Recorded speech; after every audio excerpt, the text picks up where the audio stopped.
Assalamualaikum warahmatullahi wabarakatuh. Ketemu lagi dengan saya Fahira Nasir dari kelas B Prodi Bimbingan dan Konseling.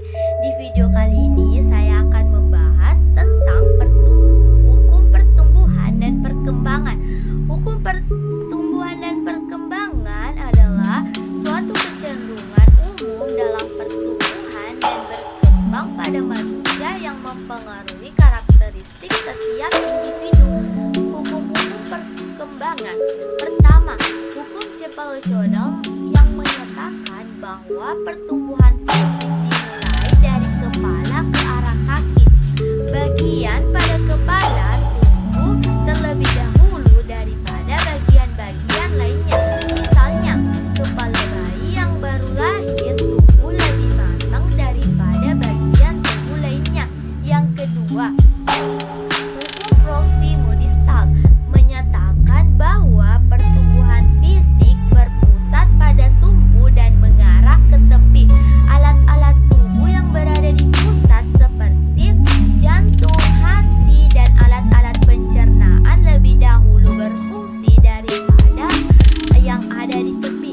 Yang ketiga, perkembangan terjadi dari umum ke khusus, menyatakan bahwa proses perkembangan yang dimulai dari hal-hal yang umum kemudian sedikit demi sedikit meningkat ke hal-hal yang lebih khusus, seperti yang dikemukakan oleh Werner bahwa anak lebih dahulu mampu menggerakkan lengan atas, lengan bawah, tepuk tangan terlebih dahulu daripada menggerakkan jari-jari tangannya.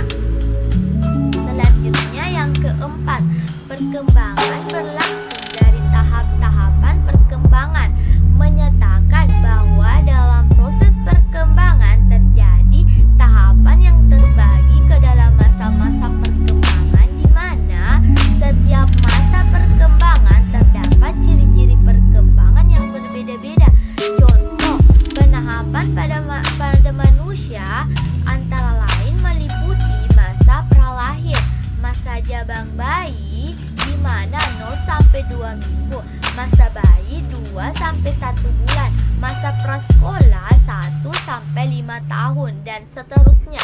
Yang kelima, hukum tempo dan ritme perkembangan.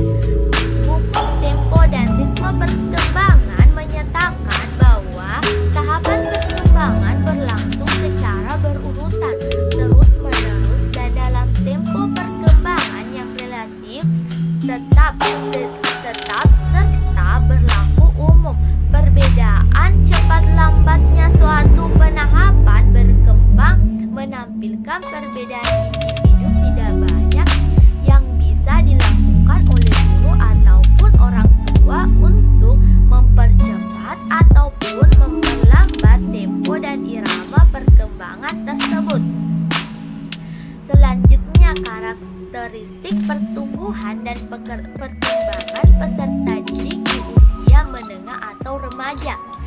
Istilah asing yang sering dipakai menggambarkan remaja adalah puberit, endolescentia, youth dalam bahasa Indonesia sering disebut pubertas atau remaja. Remaja sulit didefinisikan secara mutlak sehingga remaja menurut berbagai sudut pandang.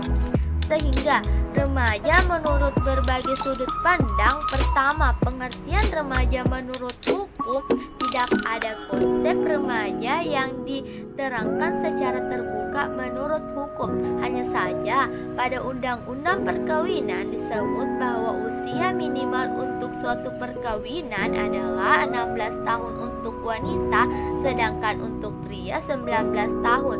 Dalam pasal 17 Undang-Undang Nomor 1 1974 tentang perkawinan, rentang usia tersebut disejajarkan dengan pengertian remaja menurut ilmu-ilmu. Yang kedua, remaja ditinjau dari sudut perkembangan fisik. Menurut ilmu kedokteran, remaja dikenal sebagai suatu tahapan perkembangan fisik saat organ produksinya telah mencapai kematangan. Secara anatomis, keadaan tubuh umumnya sudah mencapai keadaan yang semestinya. Contoh, seorang pria mulai berotot dan berkumis.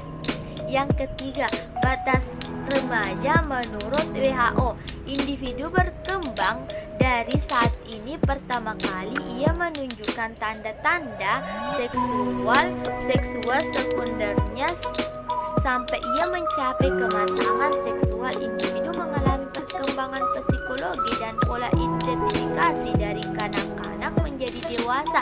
Terjadi peralihan tergantung sosial ekonomi yang penuh pada keadaan yang relatif lebih mandiri. Yang keempat, remaja ditinjau dari faktor sosial atau psikologisnya. Puncak perkembangan kejiwaan itu ditandai oleh adanya proses perubahan dari kondisi entropi masih belum entropi ke kondisi negentropi atau Serlin 1991. Entropi adalah keadaan di mana kesadaran manusia masih belum tersusun secara rapi. Kondisi entropi adalah suatu keadaan yang menggambarkan bahwa isi kesadaran tersusun dengan baik, pengetahuan yang terkait dengan perasaan atau sikapnya. Konflik-konflik dalam diri remaja yang sering menimbulkan masalah bergantung kepada keadaan masyarakat sekitarnya. Remaja yang tinggal di sekitar masyarakat yang menuntut persyaratan berat untuk menjadi dewasa akan mengalami masa remaja yang turun waktu yang panjang. Definisi remaja menurut masyarakat Indonesia. Sebagian pedoman umum batas usia remaja Indonesia adalah 11 sampai 12 tahun dan sebelum menikah. Berkembangnya ialah usia 11 tahun adalah usia yang pada umumnya tanda-tanda seksual sebenarnya berkembang. Usia 11 tahun dianggap sudah ahli balik sehingga mereka tidak diperlukan seperti anak-anak. Dan pada usia tersebut tercapainya identitas diri, tercapainya fase genetik, perkembangan kognitif maupun moral.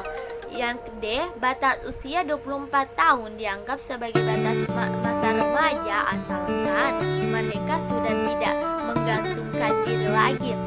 Yang selanjutnya, seorang yang sudah menikah akan dianggap dewasa walaupun berpapan usia mereka.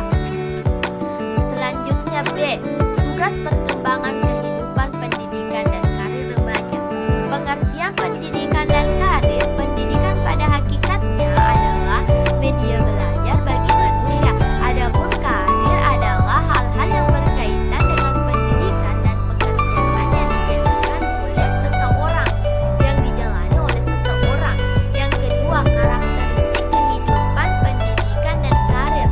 Remaja telah memiliki minat yang jelas tentang jenis pendidikan dan pekerjaan yang diidam-idamkan. Kemudian mereka mulai menyadari bahwa untuk mencapainya mereka perlu dukungan pengetahuan dan keterampilan yang harus dimiliki. Peluangnya merupakan lingkungan pendidikan pertama dan utama bagi anak-anak. Di dalamnya ditekankan nilai moral yang tujuan penyelenggaraannya bersifat individual. Tiga, faktor-faktor yang mempengaruhi perkembangan kehidupan pendidikan dan karir.